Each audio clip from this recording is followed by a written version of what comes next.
As Oregon lawmen drew a bead on this violent wacko, they found out that he preferred prostitutes as his prey, had an appetite for kinky sex, and liked to start things rolling with vodka and orange juice. During their investigation, they also learned that he was Oregon's worst serial killer to date, a murderer whose bloodlust knew no bounds. July 7th, 1987, a Tuesday, was another hot, sultry summer day in Oregon. Heather Brown, 31, a prostitute, had worked the night before in her area along Portland's Union Avenue, a high-crime area dominated by prostitutes, pimps, and drug dealers. Several other hookers had been in place that night, but despite the others, Heather, dressed in a skin-tight outfit that left nothing to the imagination, never had to wait long for a customer to come along. It had been a busy night for her, and as a result, she had slept until nearly noon. When she climbed out of bed, she reached for her pack of cigarettes, but found that it was empty. Needing a smoke, she left her two small children with a roommate and began walking towards a nearby 7-Eleven store, again dressed in the skin-tight outfit that she had worn the night before. About halfway to the store, a man in a blue Nissan pickup stopped and offered her a ride. Figuring that she could make a few quick bucks, Heather accepted and climbed inside. The driver headed out of the city toward a wooded area known as the Molalla Forest. The John introduced himself as Steve and explained that he was a professional gambler from Nevada. They drove along for some time and at one point stopped at a convenience store so that Heather could buy a pack of cigarettes and a Coke, and so that Steve could purchase a 6-pack of beer. Afterward, they continued driving until they reached the wooded area when their conversation turned to business. He said that he was going to drive into the hills and then he wanted to tie someone up and f them. He moved to touch her thigh, but she pushed his hand away and demanded that he take her back to Portland. However, he refused and turned off onto an unpaved logging road where he sped up to about 40 miles per hour. Heather grabbed her shoes off the floor, ready to make a break for it when the time was right, but the John caught her eyeing the door handle and he reacted instantly. He swerved the pickup recklessly so she would lose her sense of balance and reached towards her, placing his hand over her chest to prevent her from jumping out of the truck. He then stepped on the accelerator and was soon speeding to more than 60 miles per hour. Nearly out of her mind with fear, Heather struggled violently and managed to break free of the man's hold. In one swift move, she opened the door and jumped from the speeding truck. The John slowed his vehicle a little, but, aware that a log truck was close behind, kept on going. When the logger rounded the curve, he saw Heather lying in the road and slammed on his brakes. Seeing that she was injured and grateful that he hadn't hit her, he helped her into the cab of his rig. One of her eyes was bleeding, which he helped her to cover, and she had other scrapes and cuts. She told the logger that she had to jump out of the man's pickup because she feared that he planned to kill her. Since she was obviously very shaken up, the logger didn't probe her with any questions. Instead, he arranged to have her driven to a medical clinic in Molalla, where it was determined that she had suffered a concussion and multiple abrasions to her temple area, right forearm, and hand. The matter was reported to the Clackamas County Sheriff's Department and was written up as case number 8720998. The incident report would become the first clue of the horror that was already well underway to veteran detective John Turner, 44, a distinguished-looking man of Anglo-Saxon descent. Turner had no way of knowing it yet, but the evil outrage that was taking its toll on Portland streetwalkers would virtually consume his life for much of the next 2 years, and would eventually lead him to the most vicious and remorseless killer with whom he had ever dealt or would likely ever face again. It's been said that bloodlust is an aberration unique to the human animal, that when it occurs, it does so without purpose and has no reverence for the normal needs intrinsic to humankind's survival. The aberration, for that's really what it is clearly sexual violence and all evil, and it rears its diabolic head when its host fails to achieve sexual gratification in any other way.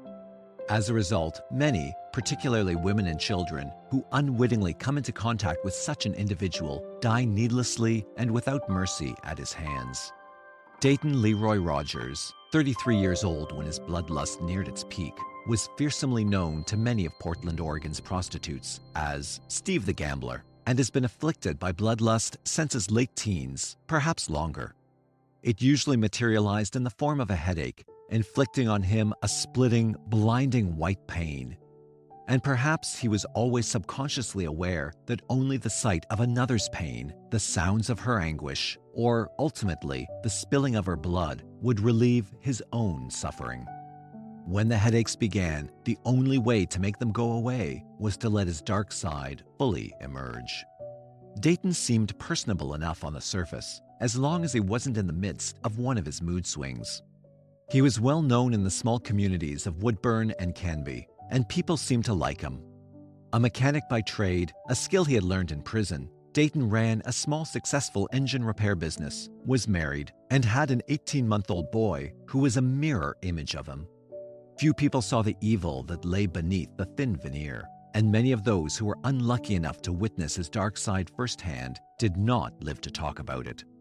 Dayton's headaches seemed to worsen during the summer of 1987, and for that reason, he was away from home much of the time. He claimed that he was working at his shop during his absences, which ranged from a few hours to all night, and his wife, Sherry, saw little reason, at first, to doubt him. When she would call to check up on him in the early evening, he usually answered the telephone. On the occasions that he didn't, he always had an excuse.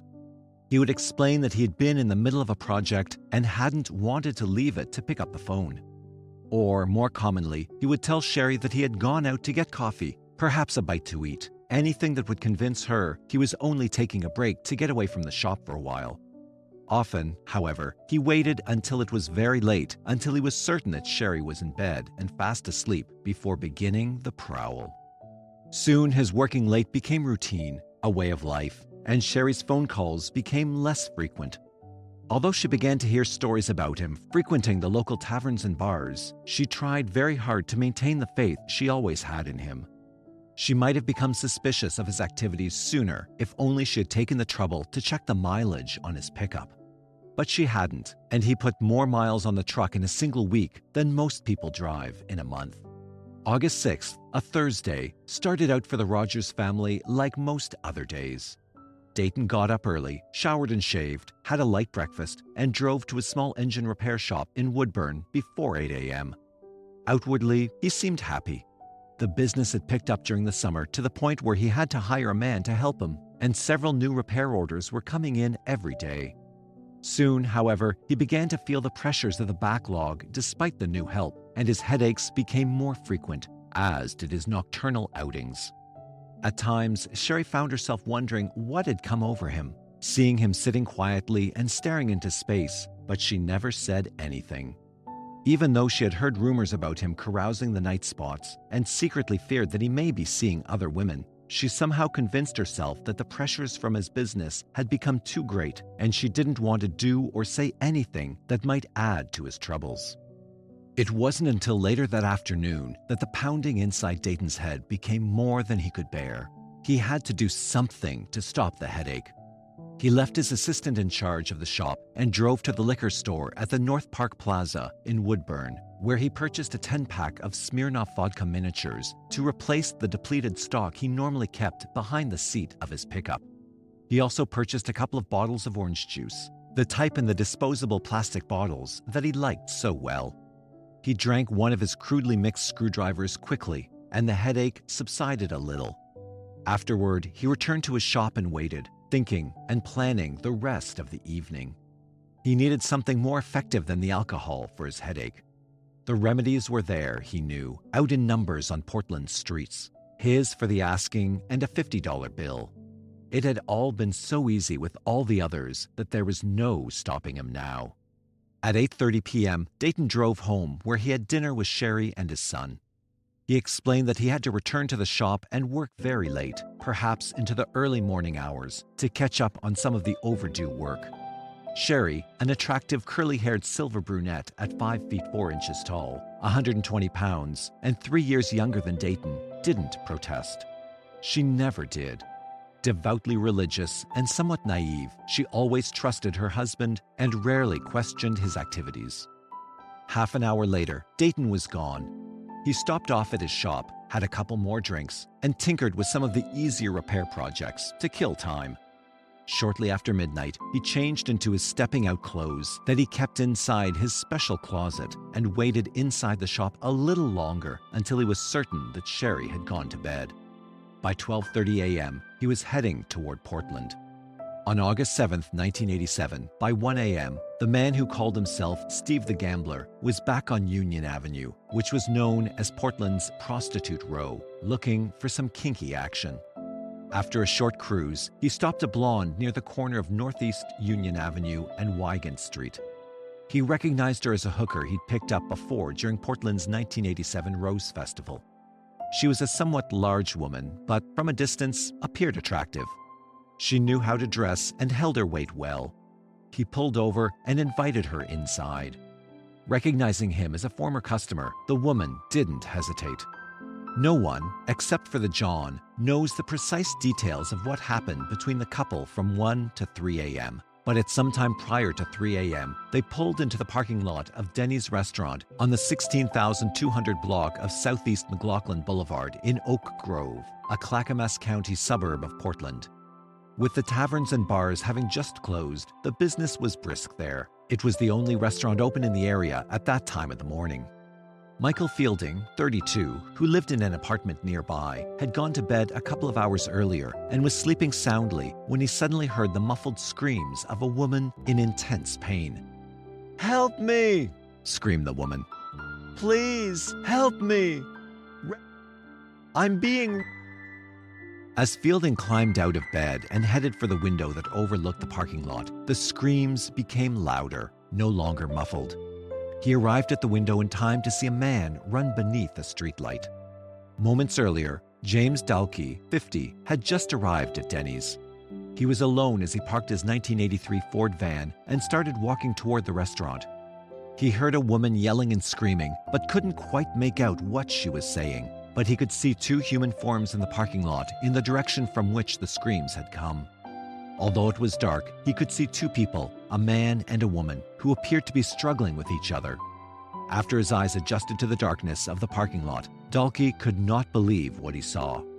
There, near the middle of the parking lot, lay a completely naked woman. A man was kneeling over her, but Dalkey could not immediately determine why. Charles Gates, a handicapped customer, had just arrived and had barely situated himself in his wheelchair when he heard the screams. Already outside in the parking lot, he was on his way over to the woman, as was Dalkey. When the man kneeling over the woman saw Dalkey and Gates approaching, he jumped to his feet and ran in the opposite direction. Gates reached the woman first. "My God, he slit her throat!" exclaimed Gates, falling from his wheelchair. Experienced in first aid and emergency medical treatment, Gates noted that the woman was not breathing and would not respond to questions. Finding no carotid pulse and undaunted by all the blood, he immediately began CPR and mouth-to-mouth resuscitation. As the crowd gathered, Dalkey instructed restaurant personnel to call for medical and police help. Then he returned to the parking lot only to discover that Gates's gallant attempts had not revived the woman. Dalkey could see why. The woman was covered with blood and stab wounds. A couple of minutes later, Dalkey again spotted the man he'd seen only moments before kneeling by the nude victim. The man was coming around the side of the building adjacent to the restaurant and was headed for a small foreign pickup parked nearby. "That's him!" someone shouted. By that time, two other bystanders, Stan Connor and Richard Bergio, had rushed over to see what was happening. After learning of the incident, Connor and Bergio ran for their own vehicles.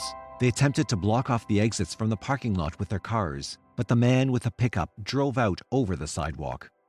Bergio, determined not to let the guy get away, sped out of the parking lot in his own car in hot pursuit of the pickup, which was now heading south on McLaughlin Boulevard toward Gladstone.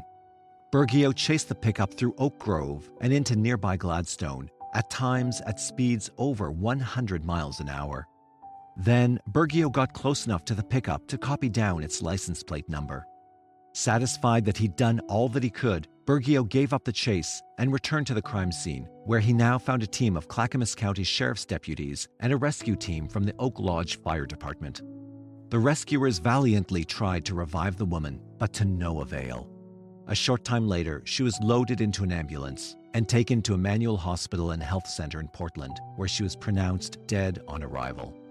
Meanwhile, several deputies rounded up witnesses and took a statement from each. 6 of those interviewed said they'd heard the woman's screams for at least 2 minutes before her body was found. One of the witnesses, Michael Fielding, told the deputies how the woman's screams had awakened him. It had sounded as though her screams had come from inside a closed vehicle, through the glass at first, said Fielding, because her shrieks were muffled. She was obviously in intense pain and had cried out that she was being raped. When Fielding got to the window, though, all he saw was the man who ran beneath the streetlight. "It was like a spotlight," said Fielding. "If he hadn't run beneath it, I wouldn't have seen anything." He told the deputies that he had gotten a good look at the man and that he could likely recognize him if he saw him again. Deputies found several articles of clothing not far from where the victim's body had lain. The clothing, believed to be hers, included blue jeans, a hooded blue sweatshirt with white trim, and a single tennis shoe. But, the deputies wondered, where was the other shoe? No identification, either in the clothing or on the parking lot, was found. But after additional searching, the deputies found a double-length pair of shoelaces tied together with loops at both ends, prompting some to speculate that the woman had been hogtied at one point. A short time later, Clackamas County Sheriff's detectives John T. Turner and Mike McAdoe arrived at the crime scene. After being briefed on the morning's events, Turner took the license plate number, Oregon CYW 194, provided by Richard Bergio, and ran it through the Oregon State Department of Motor Vehicles computer.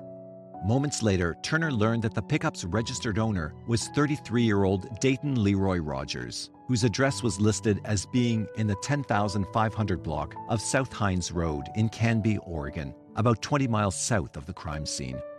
Turner and a team of deputies reached Rogers' home at approximately 5 a.m. They saw no sign of the pickup on the property, and they were subsequently told by a relative that Rogers was not at home but could likely be found at his auto repair shop in the 11,600 block of Pacific Court in Woodburn, a few miles south of Canby.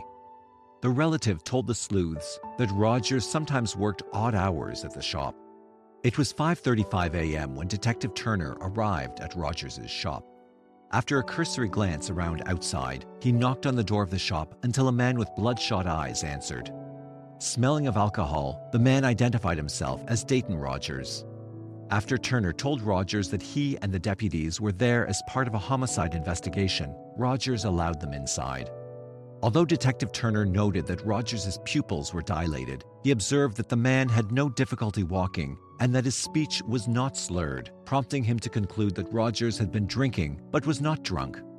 When asked, Rogers told the detectives that he'd been at the shop all night and had been drinking bourbon and strawberry mixer. "Mind if I take a look around?" asked Turner. "Go ahead and search the place," said Rogers. "Search the truck too if you want to." Rogers told the detective that his pickup had been in the shop all night. Turner shot him a dubious glance, walked over to the truck, and raised the hood. "Been here all night, huh?" asked Turner as he attempted to place his hand on the engine's valve cover, which was too hot to touch. "You haven't gone out at all, have you?" Rogers, or somebody, had recently run the engine hard, thought Turner, as he pulled his hand away from the hot engine. "What happened to your hand?" asked Turner, observing that Rogers' right hand was bandaged. "Cut yourself?" Rogers explained that he'd been using a hacksaw a few hours earlier when it suddenly slipped and cut his hand. Turner asked if he'd left the shop for first aid. Rogers responded that he'd gone to Willamette Falls Hospital in Oregon City that same morning to have the wound treated. So he had left the shop, reflected Turner, who also wondered why the man had initially lied about it. If he didn't have anything to hide, why was he acting so suspiciously? There was no doubt that Rogers' pickup was the one seen fleeing the scene of the crime. It matched in appearance and the license plate identification was the same. Because of that, and his suspicious demeanor, Rogers was arrested a few minutes later and taken to the Clackamas County Jail in Oregon City, where he was held on suspicion of murder. Meanwhile, the detectives identified the dead woman as 25-year-old Jennifer Lisa Smith, mother of 2. Her last known address was in the 4800 block of North Albina Avenue in Portland, not far from Union Avenue. Additional background on Smith revealed that she had an arrest record for prostitution and indecent exposure. Background on Rogers revealed that he was no stranger to law enforcement either. In 1972, when he was 18, Rogers picked up a 15-year-old girl who had been hitchhiking in Eugene, Oregon.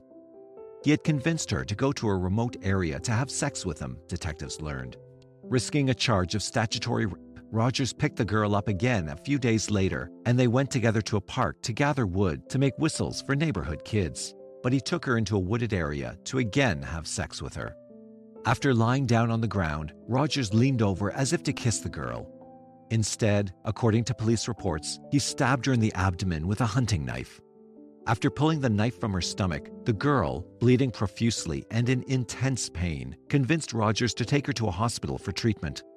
She survived and later told authorities about the attack. On February 13, 1973, Rogers pleaded guilty to second-degree assault and was placed on 4 years probation for that attack.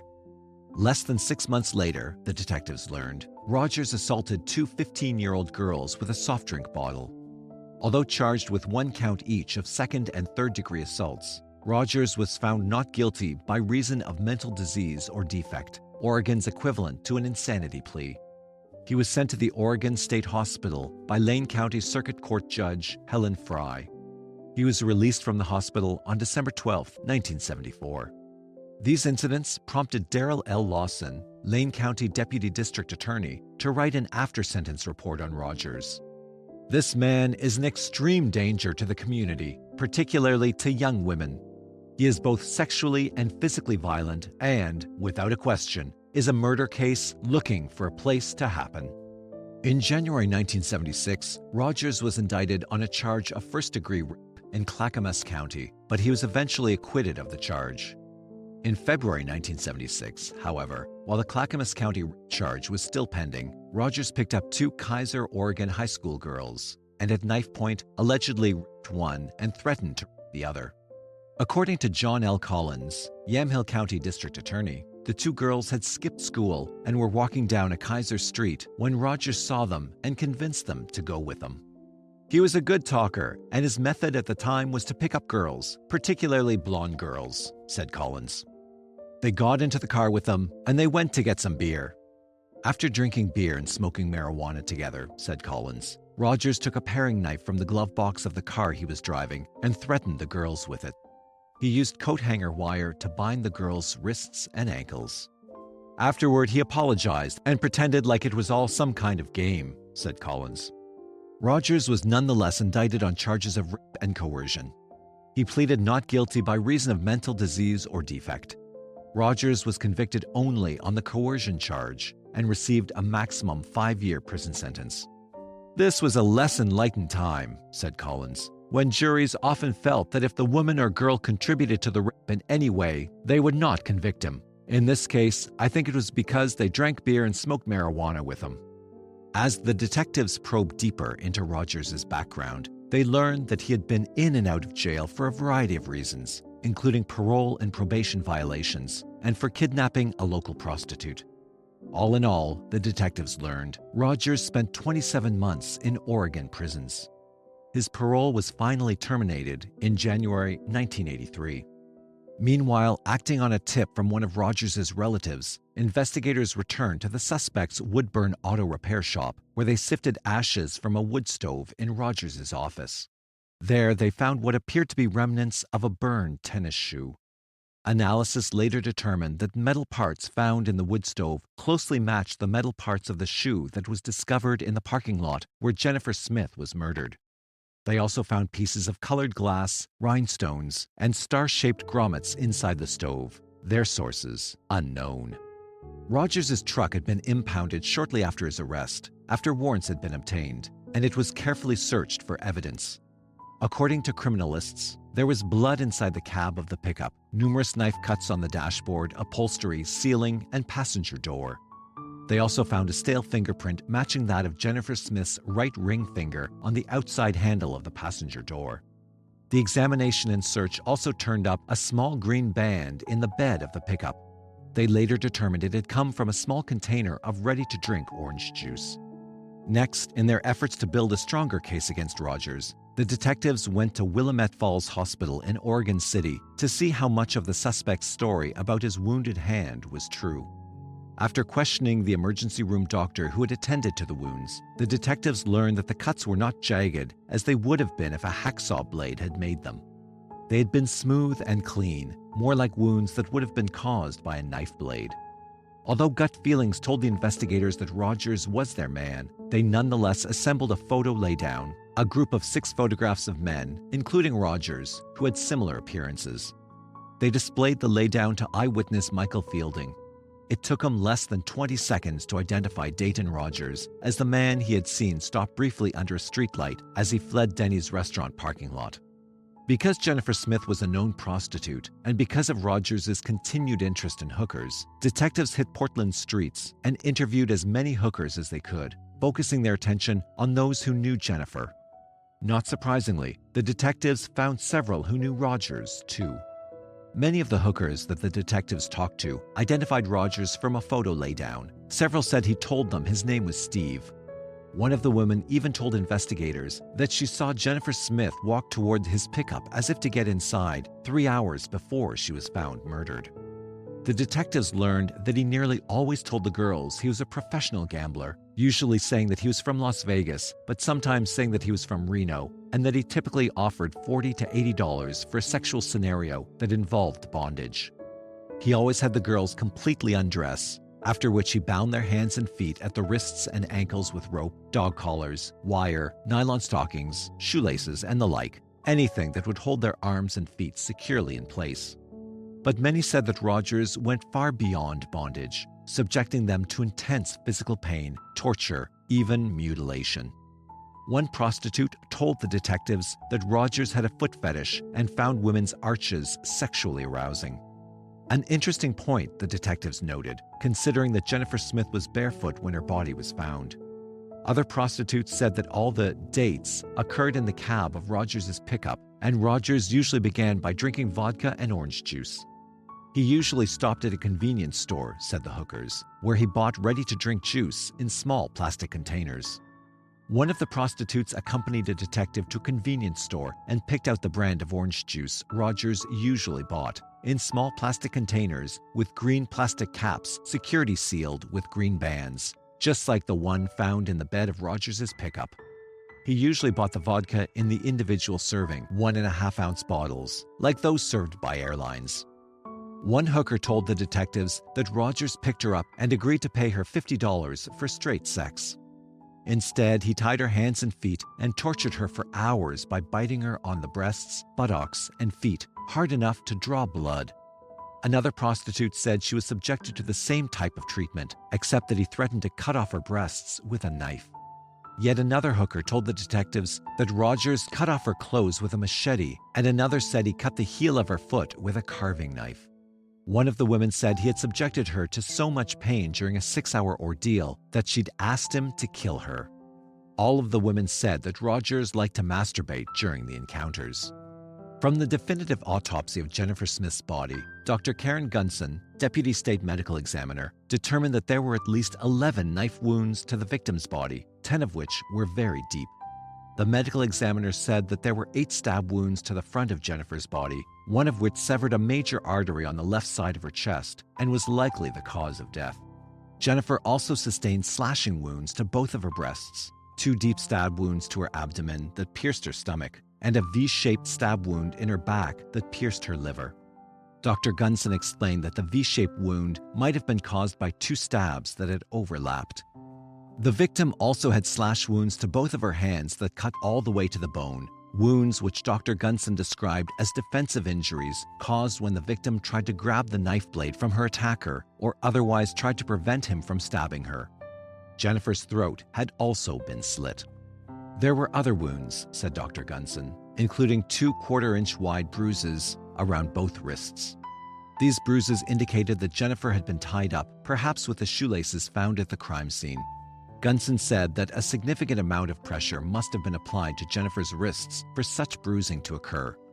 After the investigators presented their case to a Clackamas County grand jury, Dayton Leroy Rogers was indicted on a charge of aggravated murder in the death of Jennifer Smith. The indictment alleged that Rogers murdered Smith during the course of kidnapping, sexual abuse, and torture. It also alleged that Rogers killed Smith to cover up the other crimes. Rogers retained attorney Arthur B. Noss of Oregon City to represent him, and he pleaded innocent to the charges. He was held without bail. In the meantime, on Monday, August 31st, Everett Banyard, 46, a crossbow hunter in pursuit of prey on a private 90,000-acre timber farm southeast of Molalla, Oregon, nearly stumbled over the nude, partly buried body of a young woman. The body, in an advanced state of decomposition, was partially covered with brush. Unnerved by his gruesome discovery, the hunter left the forest as quickly as possible and reported his find to the Clackamas County authorities. When investigators arrived at the remote site, a recreation area near the Molalla River that is popular with fishermen, swimmers, hunters, hikers, and other outdoors types, the bow hunter led them up an old dirt logging road through the rugged mountain forest, mixed with evergreens and deciduous trees, to a nearly vertical slope where he discovered the body. Even though it was a little difficult to get to, the investigators had no trouble finding the corpse. At first glance, the detectives couldn't tell if the body had been buried by the forces of nature or if someone had attempted to conceal it. But one thing was certain: she was a murder victim. Due to the lateness of the hour, no attempt was made to search the crime scene that evening. Instead, deputies were posted nearby as sentries to protect the scene until criminalists arrived the next morning. Shortly after the search for evidence began the next day, searchers found 2 more corpses within 50 feet of each other in the same general area as the first. The scene appeared to be a cluster dump, similar to those used by the Green River serial killer in Washington state. Unsure of what they were dealing with here, the investigators temporarily halted the search, while Colt, the Clackamas County Sheriff Department's tracking dog, was brought in to assist in the search for more bodies. Over the next 5 days, a total of 7 female corpses were brought down from the forest ridge. Each of the victims was in varying degrees of decomposition, but 2 were markedly more advanced, having been there considerably longer than the others. Despite the striking similarities between the female victims on the Molalla Forest slope and Jennifer Smith, the detectives didn't, at least at first, focus on Dayton Leroy Rogers as a possible suspect. He was in jail, charged with a different murder. However, as Detective Turner walked around the forest site, he soon spotted miniature vodka bottles, an old package that they had been purchased in, and disposable orange juice bottles, the same kind found in the back of Dayton Rogers' pickup. As a result, it didn't take long for Turner to begin focusing on Dayton Rogers as the prime suspect in the Molalla Forest murders. He also reasoned that, when all was said and done, many, if not most of the Molalla Forest victims would turn out to have a history of prostitution arrests. The dead, it turned out, were identified over the next several months as Lisa Marie Mock, 23, Maureen Ann Hodges, 26, Christine Lotus Adams, 35, Nondis K. Cervantes, 26, aka Nani K. Austin, Retha Giles, 16, and Cynthia Diane DeVore, 21. The 7th body was identified in August 2013. Her name was Tanya Jerry Johnson, and she was 18 years old at the time of her death. Tanya was identified through analysis of DNA samples. And just as Turner had figured, most of the victims had either worked as prostitutes at the time of their deaths, or they had arrest records for prior prostitution offenses. Some were heroin addicts. Only one had no links to prostitution or drugs. At the time of the gruesome discovery in the Molalla Forest, the investigators wouldn't say what they had for evidence against Rogers. However, one source close to the investigation maintained that he was the prime suspect in the Forest murders and that they had enough evidence to bring him to trial in those killings, but they wanted to wait and see how his trial for the murder of Jennifer Smith turned out before charging him with the Molalla Forest murders.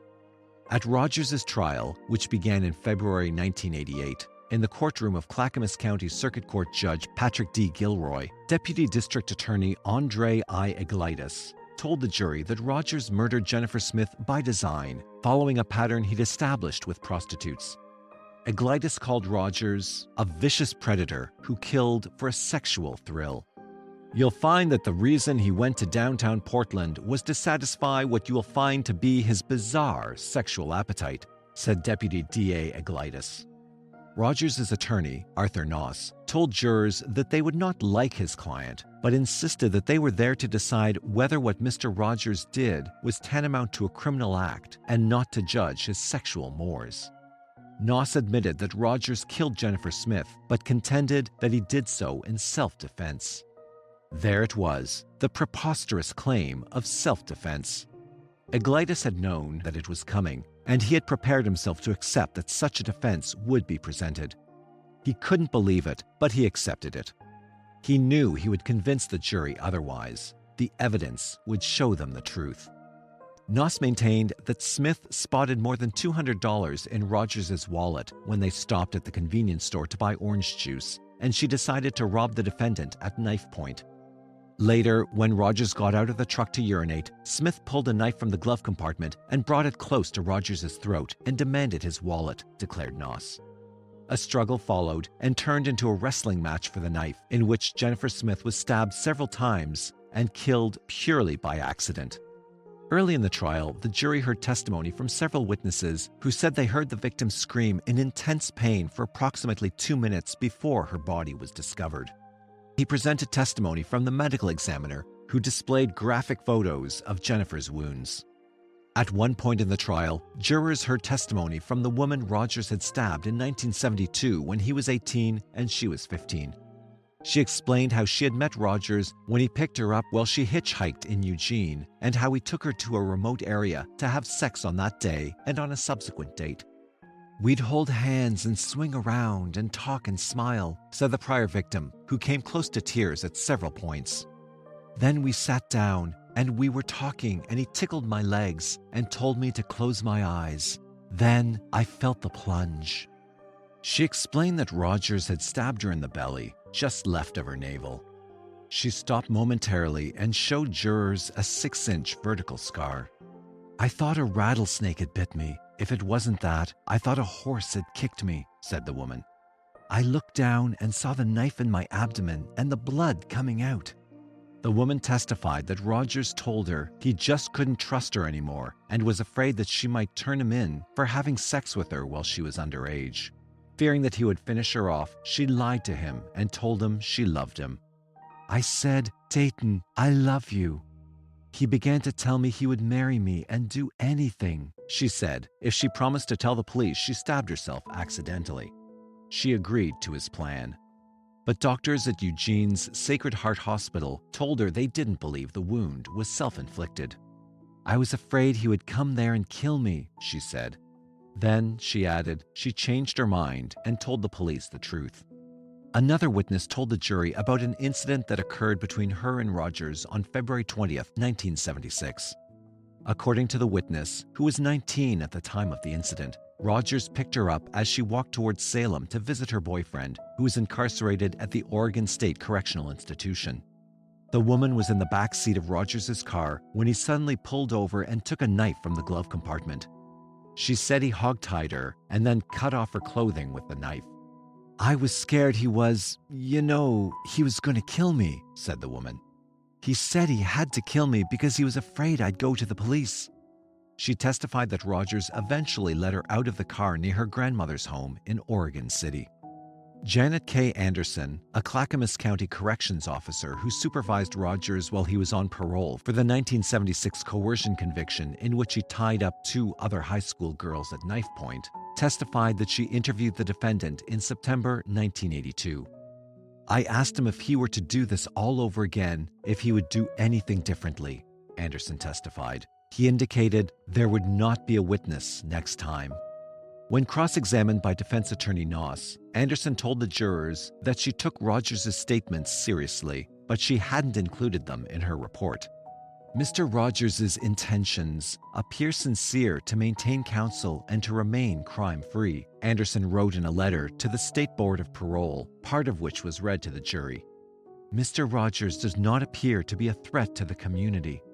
The parole officer added that the language used in the letter and her report was typical of language used when terminating parole supervision. She said her personal notes on Rogers, however, indicated that the suspect appears well-adjusted, but because of the crime and the surrounding circumstances, one never knows. At another point in the trial, Rogers testified in his own defense before the 7-man, 5-woman jury. He told them he paid Jennifer Smith $40 for a sexual encounter that involved bondage. He explained that when he got out of the truck to urinate, after having bound Jennifer's hands and feet with shoelaces, the prostitute slipped out of her bindings and took a knife from the glove box.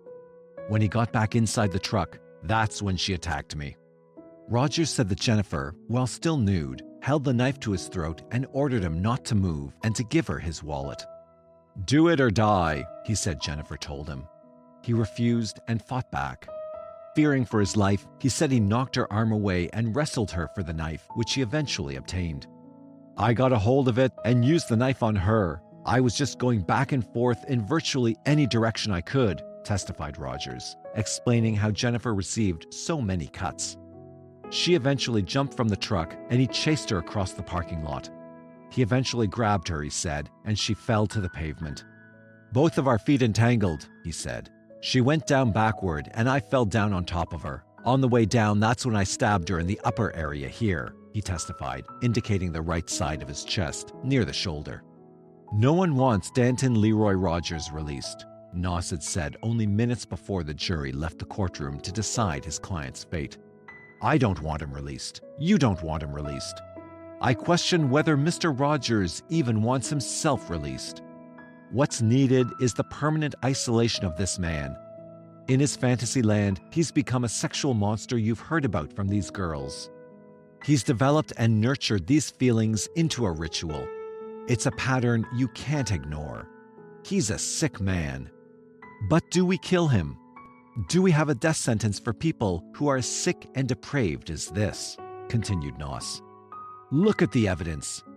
After the killing of Miss Smith, he goes back to work and thinks about going out to a coffee shop. The state has proven beyond a reasonable doubt that he's a sick man. But, argued Noss, he doesn't deserve a death sentence." 4 hours later, the 12 jurors returned and announced that they had unanimously voted that the murder of Jenny Smith was deliberate. They also unanimously voted that Jenny's murder was an unreasonable response to any provocation from the victim. However, after one juror adamantly opposed the death penalty, all 12 agreed that Rogers would not pose a continuing threat to society because he would be imprisoned for life.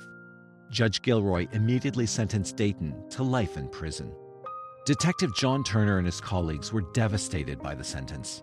The jurors apparently thought that a life sentence meant that Dayton would never be released. But they had been wrong. Under a life sentence, he would be eligible for parole someday, even if it was 20 or 30 years down the road. They had inadvertently given Dayton Leroy Rogers yet another chance to escape his just punishment, another chance to slip through the cracks of the system.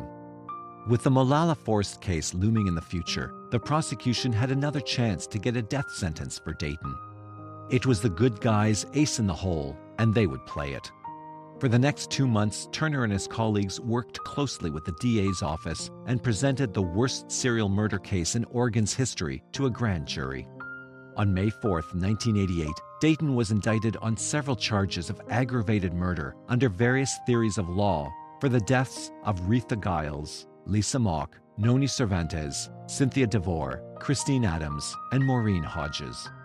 He was not charged in the death of the unidentified victim, although the investigators were certain that he had murdered her, too.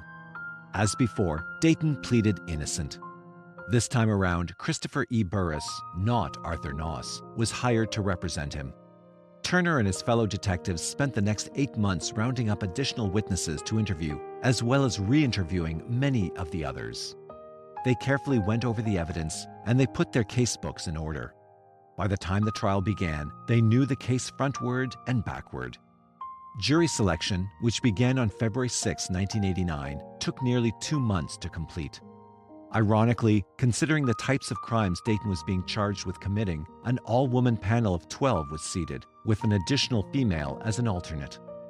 When the trial finally opened on March 30, 1989, this time in the courtroom of Clackamas County Circuit Judge Raymond R. Bagley, Jr., Eglitis outlined his case for the jurors, contending that a knife identical to the one that was used to kill Jenny Smith was found near the Molalla Forest victims' bodies. By the time Aglitis was finished with his presentation of what the jury would be considering, there was little left for the imagination. For the next 5 weeks, the jury heard horrifying testimony from many of the women whom Dayton Leroy Rogers had violated and tortured at one time or another, but who had miraculously survived. Each explained in graphic detail, often tearfully, the atrocities that Dayton had committed against them. One former prostitute testified about her 5th and final date with Dayton, an encounter that lasted in excess of 6 hours after he picked her up on Southeast 82nd Avenue and drove her to the Molalla Forest. He got out of the truck, she testified, and went over to the side where you could see over the forest. He said how beautiful it was. I went back to the truck and started to get undressed. He came up behind me and started to put the bondage devices on. When I told him they were too tight, that they were cutting into my wrists, he said that's what he wanted to do. One of Dayton's relatives also testified, telling the jurors how he helped Dayton establish his business and then closed it down after Dayton's arrest. He told of how he found all of the suspicious items in the wood stove inside Dayton's shop, including items that appeared to be the metal inner portions of shoes. He burst into tears twice during his testimony and diverted his eyes away from Dayton most of the time he was on the witness stand. In tears and in tones that were barely audible, Floria Adams, the 15-year-old daughter of victim Christine Adams, testified that decorative studs, star-shaped grommets that were found in Dayton's wood stove, came from her mother's pants. Sobbing, she told the jurors that she recognized the studs. Bob Thompson, the Oregon State police criminologist who worked closely on the case, explained how he had found pieces of colored glass in Lisa Mock's hair and how, although he hadn't been able to determine their source, they were similar to glass parts found inside Dayton's wood stove.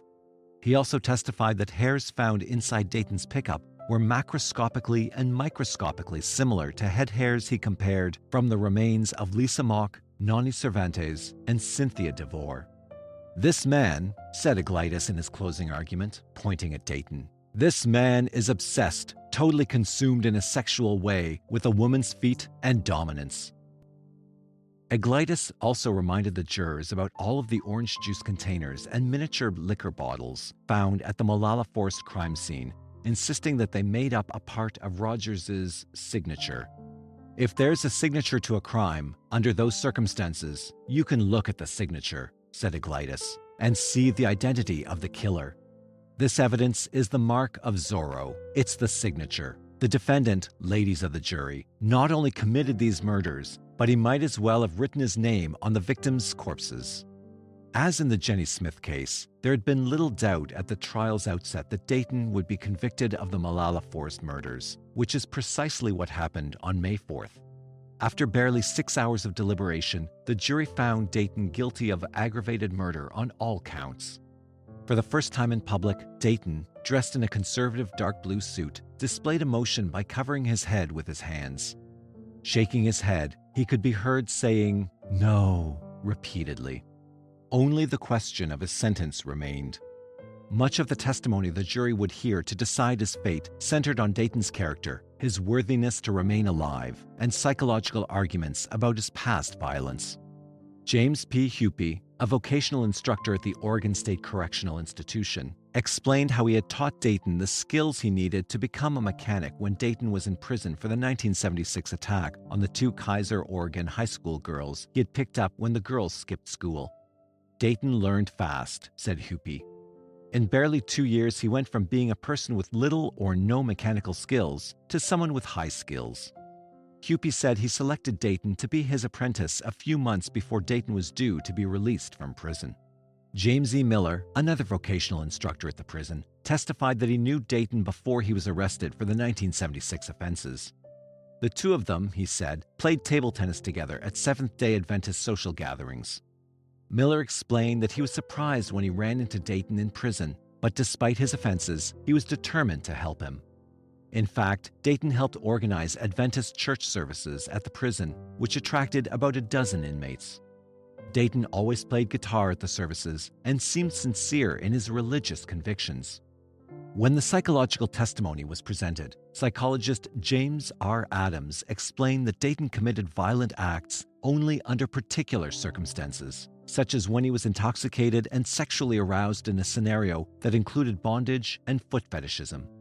For him to become violent, he also must possess a feeling that he had been cheated, either emotionally or sexually, and he must always have a helpless woman as his victim. He also needed to maintain a reasonable certainty that he wouldn't be caught for his crimes, and his victim must be someone he can dehumanize, such as a prostitute. Adams's contention was that Dayton needed all of these factors present for him to become violent. In prison, said Adams, those factors would not be available to him, and he would not be a threat to men. On the other hand, said John B. Cochran, senior forensic psychologist at the Oregon State Hospital, Dayton would in fact pose a continuing threat even in prison. Cochran detailed a homosexual relationship that Dayton had been engaged in and contended that, without the availability of women as victims, it would only be a matter of time before he began selecting male victims. Cochran, who had studied many serial killers over the course of his career and had served as a consultant to the Green River Task Force, explained that the very act of murder can be very pleasurable for sexually sadistic serial killers such as Dayton. If you compare it with normal, everyday sexual experiences, he said, there's just no comparison. Cochran elaborated by explaining that most serial killers fantasize about murder so frequently that killing becomes second nature to them. Some even develop a sexual bond to the murder weapon they use. In arguing that Dayton's life be spared, Christopher Burris said that his client was a sick man who should be locked away forever, not put to death. He cited Dayton's good prison record, that he was a model prisoner who helped establish church services and had experienced no conflicts with other inmates. Burris suggested that the murders and other crimes Dayton committed were not carried out in a deliberate state of mind. Eglitis, on the other hand, characterized Dayton as a walking time bomb. He said it was only a matter of time before he began his pattern of deceit all over again. He described Dayton as clever, one who was capable not only of luring and then deceiving his victims, but of deceiving and manipulating the psychologists who had examined him. He had done it time and time again and would continue in the same pattern if given the opportunity. He can, in every respect, said Eglitis, addressing the jury in his bid for the death penalty, including his appearance, walk among you without giving any indication of the horrors that are within him. Dayton Leroy Rogers is a walking time bomb. He is an act of criminal violence looking for a place to happen. He's capable of fooling psychologists. He's capable of fooling psychiatrists. I hope to God he's not capable of fooling you. On Wednesday, June 7, 1989, after more than 17 hours of grueling deliberation, the jury voted unanimously that Dayton had murdered his victims deliberately and without reasonable, if any, provocation, and that he would be a continuing threat to society, whether behind prison walls or on the outside. Judge Bagley sentenced Dayton Leroy Rogers to death by lethal injection. It was righteous justice, said Turner, solemn-faced but obviously pleased after hearing the verdict and sentence. Righteousness in the sense that an all-female jury convicted him and decided his fate. Although John Turner, his colleagues, and Andy Eglitis couldn't have been happier with the outcome, they knew that the bizarre case of Dayton Leroy Rogers was not over. It would never be over in their lifetimes, even if Dayton's appointment with the executioner's needle was, in fact, ever carried out. Dayton had left behind too many deaths, too many scars, too many shattered lives, not only among his own family, but especially among the families of his countless victims, whether dead or alive, for his rampage to be quickly forgotten. Aside from testifying at his first trial, Dayton Leroy Rogers had not spoken to authorities since invoking his rights against self-incrimination shortly after his arrest for the murder of Jenny Smith, and again when Detective Mikado tried to question him about the Molalla Forest murders. He had shown no remorse for his crimes. Rogers was sentenced to death 3 times, and 3 times the Oregon Supreme Court vacated the sentence of death and remanded the case for a new trial. The first 2 Supreme Court decisions came in 1992 and 2000. In both instances, a jury again imposed the death penalty. On April 11, 2012, the Oregon Supreme Court vacated his latest death sentence and remanded the case for a new trial on the appropriate penalty. On November 16, 2015, a Clackamas County jury sentenced Rogers to death for the fourth time. According to his defense attorney, Rogers would have waived all future appeals and allocated to his crimes in exchange for a true life sentence instead of the death penalty. He's allowed 20 minutes out of every 24 hours to shower, shave, and exercise. Many of Dayton Leroy Rogers' surviving victims have started new lives, working to overcome drug habits and become productive citizens. A few have died as a direct result of their lifestyles, and others were still working the streets. One burning question remains in the case of Dayton Leroy Rogers. How many other bodies, victims of Dayton's bloodlust, are still lying in Oregon's forests, awaiting discovery? Unfortunately, unless Dayton decides to talk, that question may never be answered.